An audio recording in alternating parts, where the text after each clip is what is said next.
Hi, fourth grade. Tonight we are starting the last chapter in Super Fudge. It is called Tootsie Speaks Out.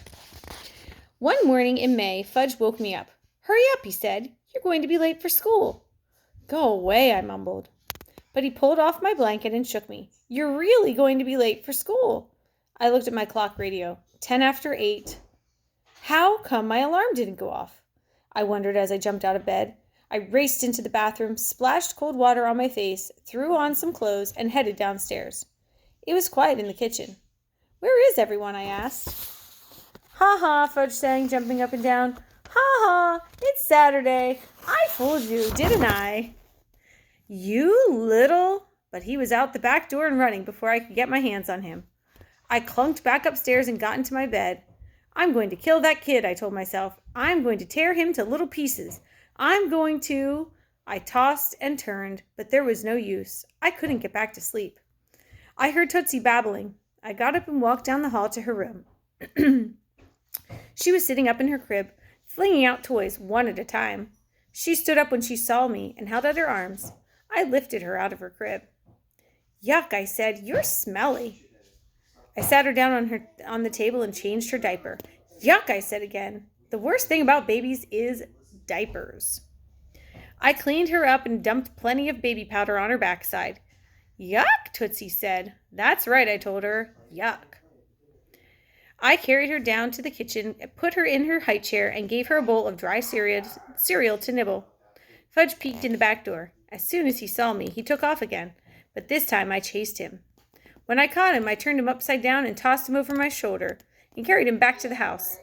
"I'll scream," he said. "You do, and you're going to get it," I told him. "If you hurt me, I'll tell," he said. "Go ahead and tell." I kicked open the kitchen door. When Tootsie saw Fudge upside down, she clapped her hands and laughed. By then, Fudge's face had turned dark red.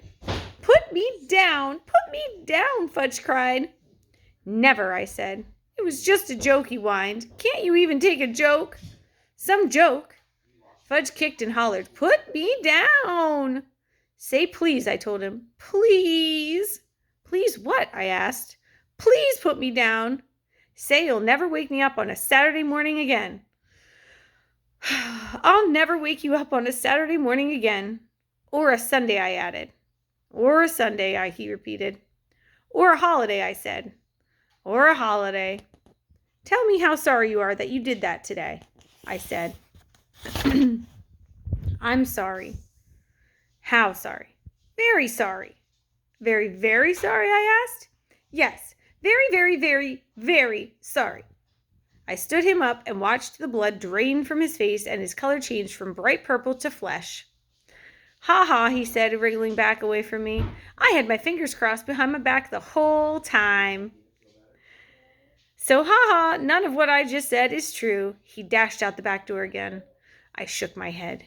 "Yuck," Tootsie said, and she tossed her bowl of dry cereal to the floor. "How come you're up so early, Peter?" Mom asked an hour later as she pulled her robe around her and yawned. "It's a long story," I said. "Well, it certainly is a beautiful day. No point in wasting it."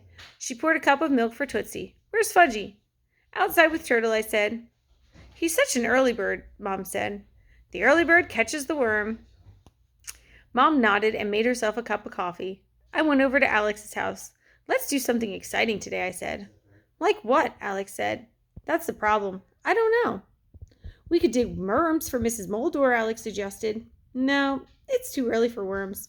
I told her the fattest ones aren't ready until late summer." "Well then, what?" "We have to think," I said. We sat on the sofa watching stupid Saturday morning cartoons for the next hour. I got an idea in the middle of Spider-Man. "How about a picnic? It's a perfect day for a picnic." "Where would we have it?" Alex asked. "I don't know." Alex scratched his head. "How about the lake? We could watch the university crew rowing while we have lunch." "Yeah, that's a good idea," I said. "What have we got to eat?" "Probably nothing," Alex said. We both went into the kitchen. "My mother shops on Saturday afternoons." He opened the refrigerator. "I was right," he said, slamming the door. "Nothing."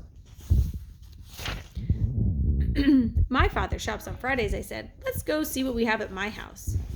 At my house, we found cold chicken, tomatoes, rye bread, fresh fruits, and frozen lemonade. Great, Alex said. Let's pack up. I went to work making sandwiches, while Alex fixed a thermos of lemonade. Don't forget the salt, Alex said. Right, and the mayonnaise, I added.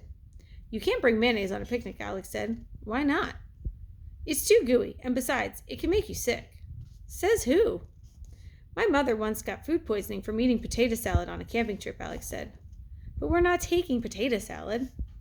It was the mayonnaise in the potato salad that did it, Alex said.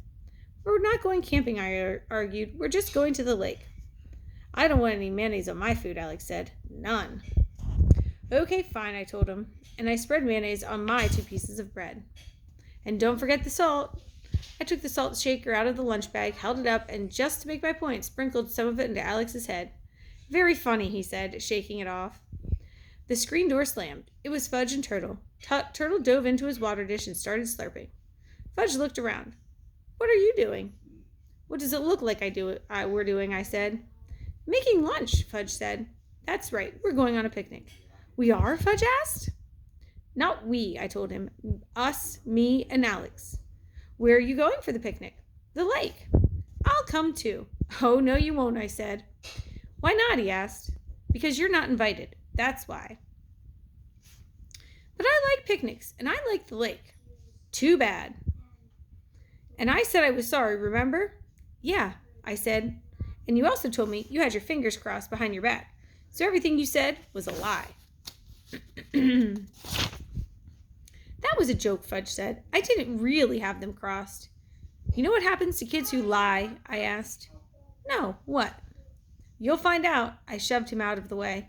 He ran back out, calling, Mommy, Mommy, can I please go to the lake with Peter? No, Mom said. Why not? Because it's too far and there's a lot of traffic on the road.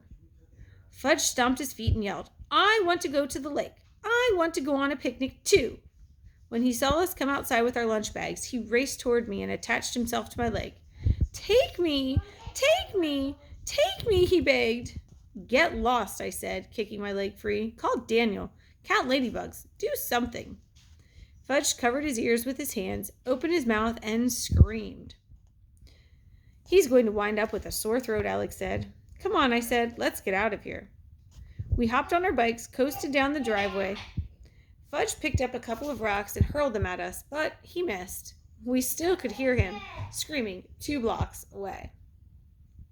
Alex had to be home for his piano lesson at 3:30. By then, we'd seen enough of the crew rowing and more than enough of the bugs down by the lake. Mom and Dad were working in the garden when I rode into the driveway, and Tootsie was asleep in a lounge chair. Did you have a nice picnic, Mom asked. It was fun, I said. A lot of ants, but fun. Don't forget to rinse the thermos, Dad said. I won't, I said. Where's Fudge? Haven't seen him since you left, Dad said. He's probably at Daniel's, Mom said. He was very angry. I noticed. At 4, the phone rang. It was Daniel's mother. She asked me to tell Daniel it was time to go home.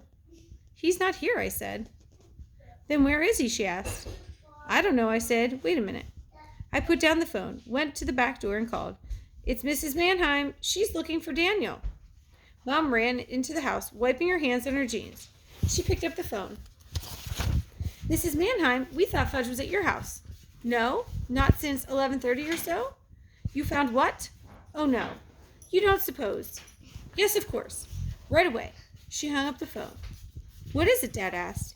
He was standing at the door listening. She found Daniel's piggy bank, smashed. All the money is gone. Mom zipped upstairs to Fudge's room. Dad and I followed. Bonjour, Uncle Feather said. Where does he keep that bank Grandma gave him for his birthday? Mom asked, ignoring Uncle Feather. Here it is, I said, finding it on his shelf. And it's empty. Bonjour, stupid, Uncle Feather said. Oh, be quiet, I told him. Shut up yourself. Yourself. How much do you think he had in there, Mom asked. About $2.50, I said. He was counting it the other night. So between them, they have close to $7, Mom said. 7, Uncle Feather repeated. 7.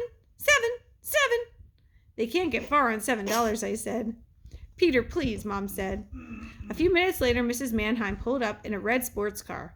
She was wearing cutoffs, a t-shirt that said, Ski the Bumps, and sneakers with toes cut out. Her hair was in one long braid, and it hung down her back. We think they may have gone to the lake, Dad told her. "The lake," Mrs. Mannheim said. "My goodness, Daniel can't swim." And that's where we're going to stop. So where do you think Daniel and Fudge took off to? Any ideas? What made them take off, do you think? Why did they take off? All right, we'll find out tomorrow, and that will end our Super Fudge book. The next one we'll read will be Fudge-a-mania. So I'm pretty excited to start the next one. Okay, talk to y'all later.